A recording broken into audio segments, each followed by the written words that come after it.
Non mais ça tu peux pas dire. Vous avez un nouveau message.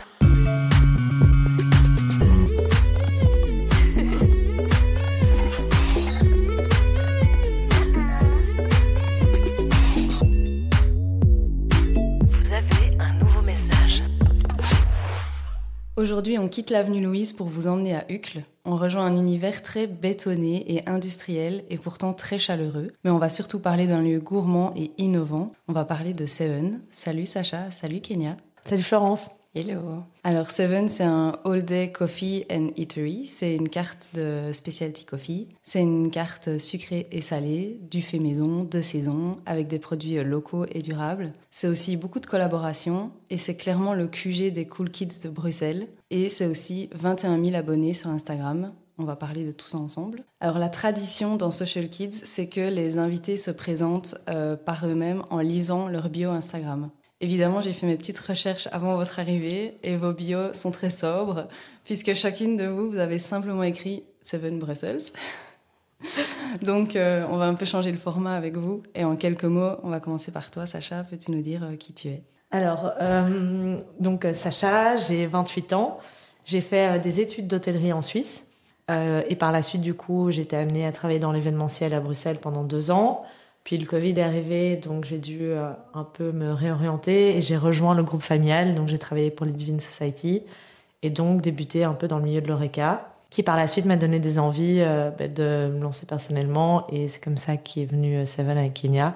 Donc de créer un projet qui nous ressemble et aussi d'être un peu professionnellement indépendante. Et moi, Kenya, pour le coup, j'ai fait des études dans la mode à Londres, donc tout à fait différent de ce qui nous a amené à Seven aujourd'hui. Quand je suis rentrée à Bruxelles, j'ai travaillé aussi pour ma famille dans le design. Donc, j'ai beaucoup plus apporté le côté design à Seven. Donc, voilà. Petit disclaimer, si certains termes marketing ne vous sont pas familiers, ils seront expliqués en description de l'épisode. C'est parti. Bon, même si je suis une habituée des lieux, j'avoue, j'ai regardé un peu sur Internet ce qu'il se disait sur Seven. On parle d'un concept léché, d'un endroit où rien n'est laissé au hasard, d'un coffee shop de luxe. Qu'est-ce que vous pensez de tout ça ? Comment vous définiriez votre projet ? C'est vrai qu'en fait, on a voulu toujours créer un lieu esthétique et design et épuré, parce que la plupart des coffee shops existants sont soit petits, sont assez pas trop bien entretenus. Donc nous, on a voulu vraiment marquer le coup en se différenciant là-dessus. Et on voulait accueillir, en fait, de par la localisation, une clientèle familiale. Donc, on s'était dit qu'il fallait un bel espace grand pour pouvoir accueillir notre clientèle. Et on voulait surtout que le lieu soit chaleureux et cosy pour que les gens aient envie d'y rester et se sentir bien. Et donc, c'était vraiment le but de Seven, c'était créer un endroit qui puisse rassembler et partager. Et alors, le côté plus luxe, on va dire que c'est aussi par rapport au design et au mobilier assez épuré qu'on y a inclus. Donc on met un point d'honneur aussi à ce que notre cuisine soit aussi de qualité. Donc c'est aussi le fait qu'on utilise des produits qualitatifs qui sont un peu plus premium. Et donc c'est vrai que notre rapport qualité-prix est un peu plus élevé que la plupart des autres lieux. Mais c'est justifié. Sur papier, des endroits comme Seven, on pourrait se dire qu'il y en a tout un tas à Bruxelles. Et pourtant, vous arrivez il y a 2 ans et vous vous rangez en haut du classement en devenant un des endroits les plus convoités de la ville. Est-ce que c'était prévu, voulu ? Non, je pense que oui, c'est quelque chose que tout le monde, quand on lance un business, on a envie que ça fonctionne, on s'attend à avoir du monde, etc.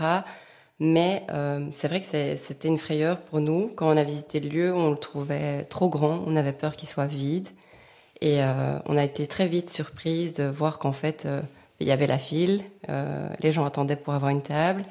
Ça, c'était pas dans nos attentes, je dirais en tout cas pas si rapidement. Donc, bonne surprise. Mais voilà, c'était pas... le succès qu'on a eu a été une surprise. Et voilà, même si on savait que c'était quelque chose qui me manquait, on s'attendait pas à avoir autant de monde et des retours si positifs si rapidement. Ce qui est fou aussi, c'est qu'il y a eu la file, mais il y a toujours la file 2 ans plus tard. C'est pas qu'au début, avec l'engouement du début. Oui, c'est vrai. Bon, on ne sait pas trop expliquer. Je pense qu'en fait, Sacha et moi, on est 2 personnes qui fonctionnent vraiment au feeling. Et que c'est vrai que ce projet, tout a été très juste. On s'est pas posé de questions, on a foncé, ça a pris place très rapidement. C'est pas un projet qui était prévu depuis 2 ans et où on a eu des bâtons dans les roues. Tout s'est mis tout à fait naturellement. Et voilà, le fait qu'on soit tellement complémentaires aussi, que Sacha ait ce côté très pratique, opérationnel, la gestion pour elle c'est quelque chose de tout à fait fluide. Pour moi moins, mais j'apporte plus alors le côté design, esthétique, et tout en ayant très fort une communication entre nous où on s'écoute. Mais oui, voilà, je pense que c'est un peu le point fort de Seven. Oui, et le fait qu'on ait une fille, enfin que l'engouement soit toujours là, je pense aussi grâce au réseau. Donc les réseaux sociaux sont tenus principalement par Kenya, et c'est vrai que on s'est rendu compte que le succès de Seven est venu très vite grâce à Instagram aussi, parce que le lieu est très esthétique, qu'il attire, que nos assiettes sont très belles aussi visuellement, et on savait que c'était hyper important dès le départ, et on a utilisé Instagram, c'est vrai, pour teaser dès le départ, et on savait que c'était un outil hyper important, et ça a fait que je pense qu'aujourd'hui aussi, les gens se déplacent toujours parce que ils voient par les réseaux, etc., et que ça marche. Trop bien, on va avoir l'occasion d'en parler en long et en large. Pourquoi Seven ? Du coup, Seven, c'est vrai que c'est venu assez intuitivement et simplement. On voulait un nom simple, court, facilement prononçable dans plusieurs langues. Et aussi le 7, c'est vrai, est un chiffre assez symbolique pour nous. Kenya est née le 7 octobre, je suis née le 27 janvier. On a visité le lieu un 7 février, il me semble, on a signé le bail un 7 mars. Et donc après, on voyait des 7 partout. Et c'est vrai que c'est un lucky numbers. Après, par la suite, Seven est devenu opérationnellement ouvert 7/7. Et donc, on trouvait ça sympa de le lien. Oui, c'est vrai que c'est marrant parce qu'au début, on toquait un peu. Le nom avait tellement une importance pour nous que sur le business plan, on a essayé plusieurs choses. Et puis, Seven est venu vraiment juste en draft. Et quand on a mis Seven, on a commencé à vraiment voir des 7 partout. On prenait l'avion, elle était siège 7, rangée 7, le train. Et à chaque fois, on s'envoyait des photos en disant « Ok, c'est un signe, c'est que ça doit être ça ». Alors qu'au tout début, on pensait changer le nom quand on l'a mis sur le business plan. Ouais. Donc voilà, c'est devenu un petit lucky number, comme elle dit. Trop bien, j'adore. On va passer à la partie réseau. Comme tu le disais, vous avez tout de suite teasé sur Instagram et vous avez fait ça parfaitement puisque en quelques posts à peine, on ne parle que de vous. Est-ce que dès le début, tout est prévu, planifié ? Est-ce que quand vous lancez Seven, l'aspect digital, il est présent directement ? Alors évidemment, on savait qu'on devait utiliser Instagram pour communiquer et que ce serait une partie importante pour faire connaître le lieu. Donc oui, on avait anticipé d'un peu teaser, etc. Je pense qu'aussi le fait que nous, on soit sur les réseaux, sur Instagram principalement, ça a joué parce que quand on va à l'étranger, ou même n'importe où, au restaurant, la première chose qu'on fait, c'est on regarde leur Instagram, les photos dans lesquelles ils sont tagués, parce que voilà, ça représente fort ce à quoi on doit s'attendre. Donc clairement, c'était une évidence, mais je dirais qu'il n'y a rien qui a été calculé spécialement. On l'a fait très spontanément. C'était des photos quand on allait faire des visites de chantier. On a mis comme ça un peu, tout en gardant une esthétique. On voulait que le feed Instagram, évidemment, soit beau et attirant, mais ça s'est fait très spontanément et très naturellement dans l'évolution des travaux. Donc voilà, je dirais que c'est plutôt naturel que réfléchi. Comme un peu tout le reste du projet, j'ai l'impression, du coup. Oui, en effet. Vous faites le choix de n'être présente que sur Instagram. C'est un choix ou une question de temps ou... Non, c'est un choix, mais c'est aussi le seul outil, en tout cas, qu'on sait toutes les deux utiliser et qu'on utilise toutes les deux personnellement de base. Donc, ça nous est paru tout à fait naturel de lancer tout d'abord la page Instagram. Et par la suite, on n'a pas pensé à utiliser un autre canal parce qu'en fait, nous-mêmes, on ne sait pas les utiliser. Par exemple, c'est vrai que TikTok, on est toutes les deux pas dessus. On sait que c'est un moyen qui fonctionne très bien. Mais nous, vu qu'on fait tout de manière interne, c'est vrai qu'on se tient à ce qu'on sait faire.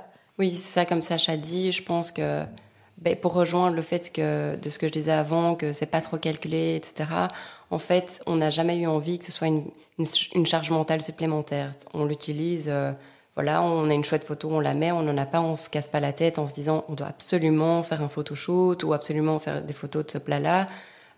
Si ça se met, la lumière est bien, on la prend et on la poste.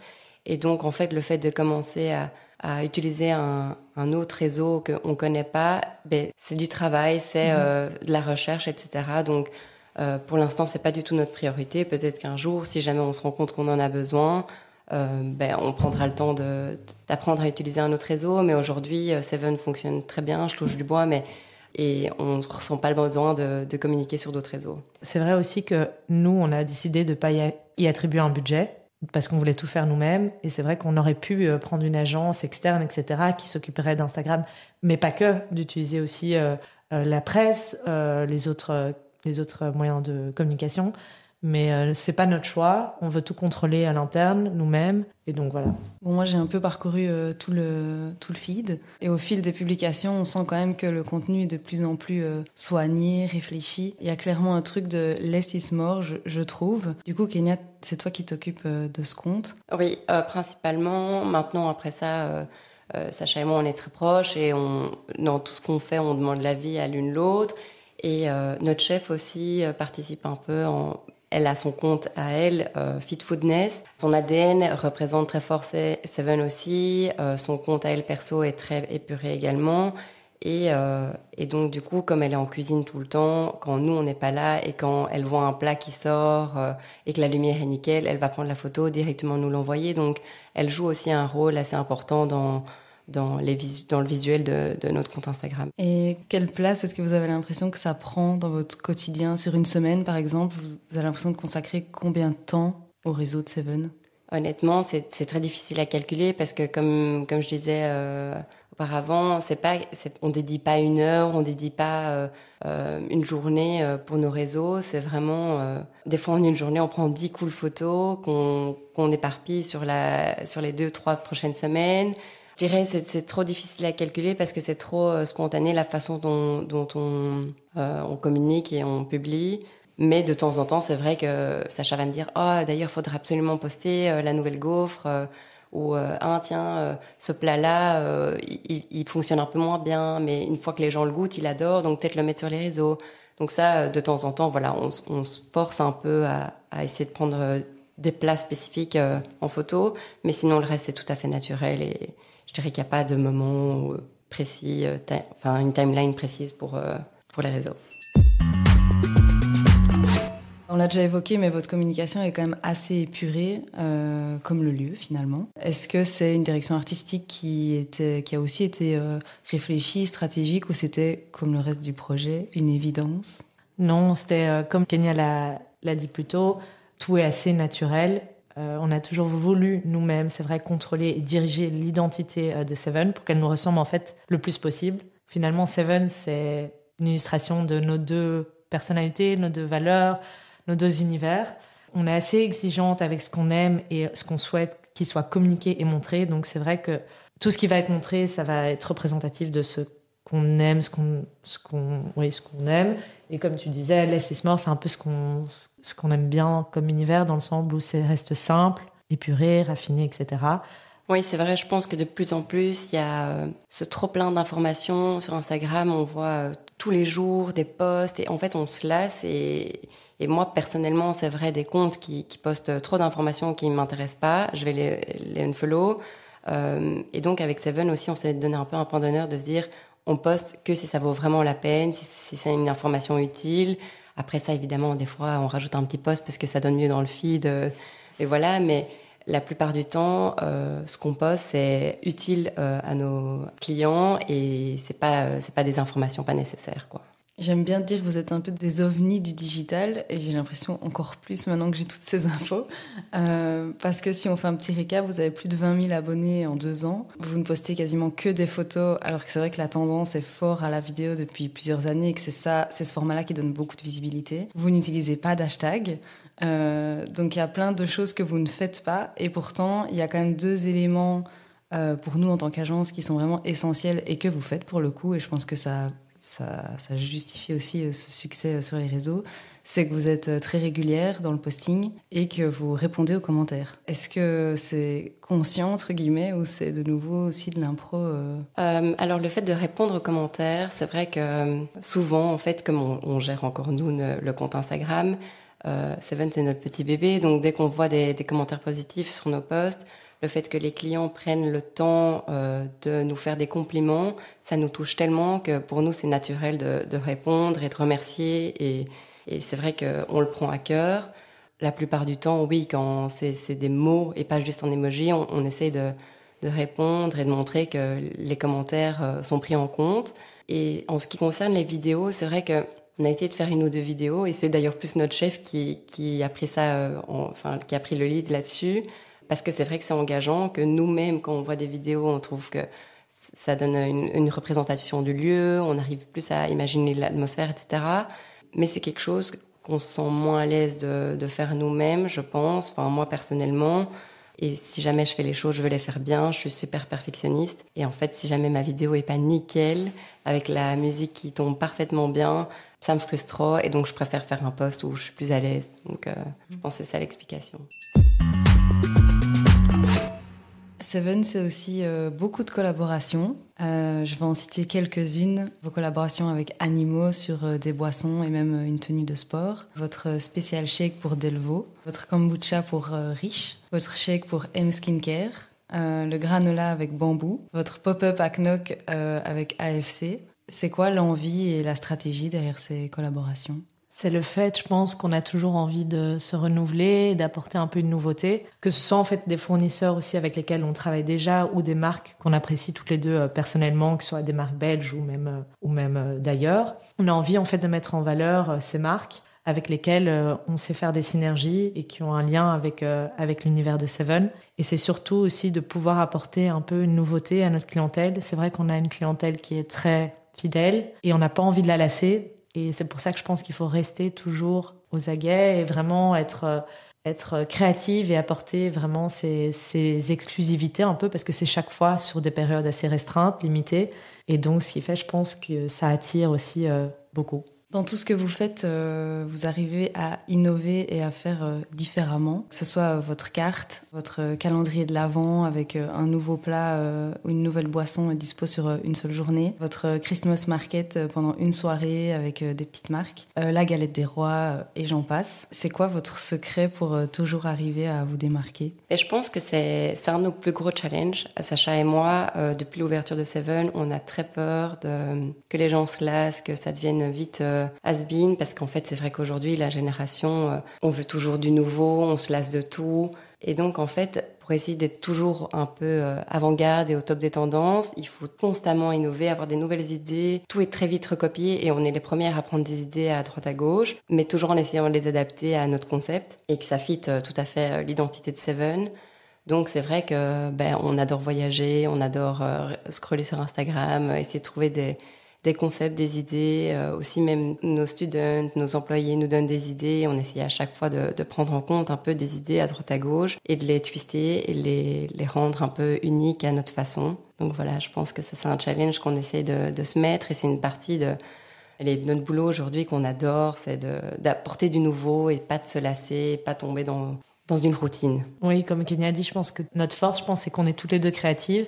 Et donc, on a 2 cerveaux quand même différents. Et donc, le fait qu'on brainstorm sur des idées, ça apporte beaucoup, beaucoup de projets. Et des fois, on a même trop d'idées. Je pense qu'on doit se centrer. Mais c'est difficile de faire le choix. Mais c'est ça qui fait qu'on apporte vraiment un peu de l'innovation à notre concept. Trop bien. Seven, c'est quand même hyper instagrammable. Pourtant, vous tombez pas du tout dans le cliché du brunch spot qui ressemble à tous les autres. Comment vous expliquez ça ? Je pense qu'on peut très facilement tomber dans le cliché, comme tu dis. Et personnellement, d'après moi, on tombe dans le cliché, dans la case cliché, quand on copie, tout simplement. Alors que je pense qu'il faut s'inspirer. Nous-mêmes, comme Kenya l'a dit, on s'inspire à droite à gauche, on s'inspire, mais principalement, je pense, de l'étranger. Mais on va toujours le twister à notre ADN, à Seven, à notre concept. Et c'est ça qui va être, je pense, notre force et notre différence. C'est qu'on va s'inspirer, mais toujours en s'adaptant à nous. Oui, et je pense aussi, ce qui avait la plus grande importance pour nous, c'était la qualité, que ce soit au niveau du lieu et au niveau des assiettes, des ingrédients qu'on utilise. On met vraiment un point d'honneur à ce que tout ce qui sort de la cuisine soit qualitatif, soit léché. Et ça, je pense que ça se ressent. Et c'est quelque chose qu'on peut pas fake. Et quand on va dans un café et que la qualité est pas là, ben, ça peut être beau, ça peut être instagrammable, ça peut être bien, mais sur le long terme, on sent qu'on mange pas quelque chose de qualitatif. Et chez nous, c'est un point d'honneur et ça, on va pas lâcher. On veut vraiment que ce soit quelque chose qui soit toujours bien pris en compte. Et donc c'est vrai qu'on sera sûrement un peu plus cher que les autres, parce qu'on a souvent eu la critique d'être un peu plus cher, d'être trop cher parfois, mais c'est justifié par rapport aux produits et c'est comme ça qu'on se différencie par rapport aux autres endroits de brunch. Nous, on n'est pas seulement un café, un endroit de brunch, un coworking. Nous, on a un restaurant. Donc voilà, c'est aussi ça un peu la nuance. On parle beaucoup de réseaux sociaux, mais en tout cas, on sent vraiment que Seven, c'est un projet de cœur et que quand on fait les choses avec son instinct et avec passion, ça fonctionne. Enfin, en tout cas, c'est ce que je ressens vraiment là avec tout ce que vous dites. Merci. Alors, Social Kids, on veut le concept un peu comme un terrain de jeu. C'est un peu la cour de récré de l'agence. Donc, on va un peu jouer. On a un premier petit jeu qu'on appelle touche-touche. Le principe est très simple. Vous devez répondre du tac au tac. Ok. En même temps ou chacune à son tour? Chacune votre tour, c'est parti. Café ou matcha? Café. Matcha. Stratégie ou impro? Stratégie. Impro. Avocado toast ou acai bowl? Avocado toast. Ah, c'est Oui, c'est vrai que c'est le con. Je dirais açaï. Sur place ou emporté? Sur place. Sur place. Photo ou vidéo? Photo. Photo. Sucré ou salé? Les deux. Péché mignon sucré, mais plutôt salé dans le day-to-day. Salé. Avec ou sans réservation? Sans. Mais moi, perso, je préfère avec. Non, mais ça, tu peux pas dire. Sans. On va terminer l'épisode sur un deuxième petit jeu. C'est le jeu du petit poisson rouge. Dans la cour de récré, vous pouvez traverser la mer Rouge à certaines conditions. Je vais commencer une phrase et je vous laisse chacune la terminer. Ok. Lancer un coffee shop à Bruxelles à condition de... D'avoir le bon emplacement. Oui, je te rejoins un peu. Je pense que l'emplacement joue. Oui. Ben voilà, on arrive à la fin de l'épisode. Merci beaucoup les filles pour cet échange. C'était vraiment super intéressant. Merci à toi. Oui, merci. C'était le dernier épisode de cette saison 1 de Social Kids. Ciao.